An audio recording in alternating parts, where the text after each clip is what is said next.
A minha família teve a dignidade roubada pelo MST. Eu me emociono toda vez que eu entro nesse assunto.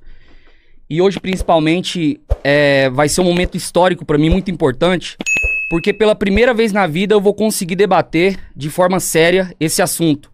Lembrando, a minha família foi cooptada pela sua extrema pobreza. Fomos parar em um acampamento do MST. Eu fiquei quase uma década sendo vítima desse movimento. Tivemos a nossa dignidade sequestrada. Me transformaram com 11 anos de idade em um soldado da Revolução Socialista, colocando para mim defender como referenciais psicopatas como Che Guevara, como Fidel Castro, assassinos comprovados na história, eram vendidos para mim como heróis. Eu já quis matar um policial com um facão na mão para defender um acampamento do MST. E hoje eu tenho aqui alguém que veio defender esse movimento. E eu quero ver, eu acredito que até o final, porque assim, eu acredito que só pode defender o MST alguém que é ingênuo ou alguém que não tem caráter. Eu espero muito que o Higino seja apenas ingênuo. Famílias igual a sua é mesmo perfil com quem eu sempre trabalhei. Eu acredito muito no que eu faço. Porque assim, eu tenho muita boa fé com as pessoas. Eu acho que as pessoas podem estar realmente enganadas. E assim, eu acho que tem poucas coisas mais importantes que a reforma agrária no Brasil. Acho que você foi acolhido pelo movimento. Foi acolhido pelo movimento. Você falou que trabalhava até a partir dos 8 anos de idade. Seu pai alcoólatra, muita dificuldade, passava fome. Igual você tem vários. Eu, assim, dos mais de 100, 200 acampamentos onde eu fui, são famílias muito parecidas com as suas, que encontram um acolhimento absoluto. Comida você falou que você confessou que tinha. Eu quero saber de você. Como fazer a reforma agrária se não for pelo método apontado pelo MST, MTL, pelos movimentos que não é só o MST, né? O grupo que mais luta pela terra, que mais fez ocupação é da CONTAG, não é bem o MST. Então eu quero saber como é que faz a reforma agrária se não for via o método do MST. Bom, 5 minutos. Realmente eu quero pedir desculpa pro pessoal. Comecei um pouco alterado, mas não acho que vai melhorar muito porque eu tô aqui com um sentimento no meu coração. O Higino veio aqui vender propaganda pra vocês, mas eu fui vítima do movimento. Não sou vitimista, não. Nunca me viram chorar na internet. Mas eu vim trazer pra vocês hoje a verdade. E a verdade é que a minha família foi sequestrada por um movimento terrorista no Brasil chamado Movimento dos Trabalhadores Rurais Sem Terra. É difícil colocar em pouco tempo que vai ser esse debate, por mais que seja 2, 3, 4 horas, é muito pouco tempo pra expressar pra vocês o que são 10 anos da vida de uma criança sequestrada. Uma criança que foi parar no acampamento do MST. O Higino falou aqui de acolhimento. Que bosta de acolhimento é tirar você da cidade, uma família miserável como a minha, um pai e uma mãe pra cuidar de 3 filhos e levar pra você pra um lugar onde o teu barraco, a tua casa é um barraco de lona. Onde o teu banheiro é um buraco no chão cavado que você começa a olhar pra baixo e começa a ver os vermes lá embaixo.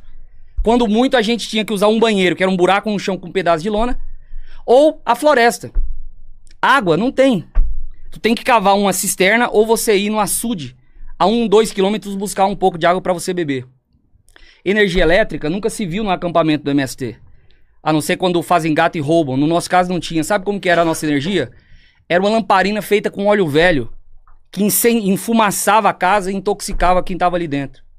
Alguém tem coragem de olhar pra mim que dormia numa cama que eram 4 forquilhas tiradas da floresta, fincadas no chão pra fazer uma tarimba? Muita gente não sabe o que é uma tarimba. Você cava um buraco no chão, coloca 4 forquilhas, coloca um monte de madeira e às vezes um papelão pra você dormir. Alguém tem coragem de dizer que isso é acolhimento? Não vou mentir que não tinha cesta básica lá. Tinha, fome zero. Mas essa é a ferramenta.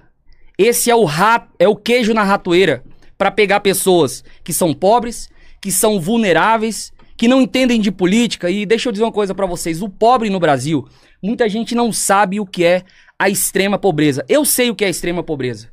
Como o Higino disse, comecei a trabalhar com 8 anos de idade pra ajudar a sustentar minha família. Pai alcoólatra, violento, mãe evangélica que nos levava pra igreja. E quando o Estado, o município, todo mundo nos abandonou, não teve projeto social pra ir lá amparar não. Sabe que quem nos amparou? A Igreja de Jesus Cristo, a Assembleia de Deus com seu projeto social, levava cesta básica, amparava psicologicamente, a gente ia para a escola dominical, aprendia valores e princípios de honestidade. Não são os valores lá do MST que me ensinava a idolatrar um psicopata como Che Guevara, que só em Lacabana executou a sangue frio 2.500 pessoas. Não era aquele tipo de valor que me ensinava que o meu ídolo poderia ser Carlos Marighella, um terrorista conhecido na história do Brasil por escrever o mini manual do guerrilheiro urbano ensinando a assaltar banco, matar policial. A igreja nos amparou, o MST nos sequestrou. É muito diferente você falar em acolhimento. E é engraçado que ele falou de trabalho, né? Eu só comecei a trabalhar, na verdade a minha libertação começou quando eu saio do MST. Antes era um vagabundo que estudava nas escolas do Movimento Sem Terra. O projeto de assentamento é um projeto falido, não há prosperidade nos assentamentos do MST. E talvez se o Gino fizer uma propaganda aqui pra você, pode ter um outro assentamento que eles transformam em vitrine pra ir lá fazer um vídeo, pra levar a galerinha da universidade, pra ir lá fazer propaganda de arroz orgânico que eu já provei que não funciona. Tem nada mais capitalista do que o MST, que vende 500 gramas de arroz por quase R$30. Então não funciona a lógica do MST. Os assentamentos são verdadeiras favelas rurais. Tiram a miséria da cidade e levam a miséria pro campo. Vocês acham que isso tem dignidade? Alguém pode dizer pra mim que existe dignidade em manipular pessoas vulneráveis? Uma pessoa que tá numa condição de miséria, como a minha família tava em 2003, quando o Lula tá chegando no poder, prometendo ser o pai dos pobres, agora o Lula vai resolver o problema da miséria. E aí o MST faz o trabalho de base dele, vai pras periferias, começa a chamar o pobre pra ir para os acampamentos, com promessas de prosperidade, que parecem sonho, meus amigos, mas vão ser o pior pesadelo da vida de alguém. Porque prometeram a terra em 2 meses, ficamos quase uma década aguardando essa terra que nunca chegava. Porque afinal não é interessante para o MST entregar a terra. Eles vão ficar ali 10, 20, até 30 anos. Eu cheguei a conhecer pessoas que estavam há 30 anos sem essa terra. Sabe por quê? Porque para participar do MST tem que ter título de eleitor, né, Gino? E aí a pessoa vai ficar ali votando na esquerda, elegendo político corrupto, político que tá lutando contra o pobre. Afinal, ninguém mais se preocupa com o pobre do que o PT. Sabe por quê? Porque o PT multiplica pobre. Porque quando a pobreza acabar, o PT, o PSOL e esses partidos de esquerda também vão acabar.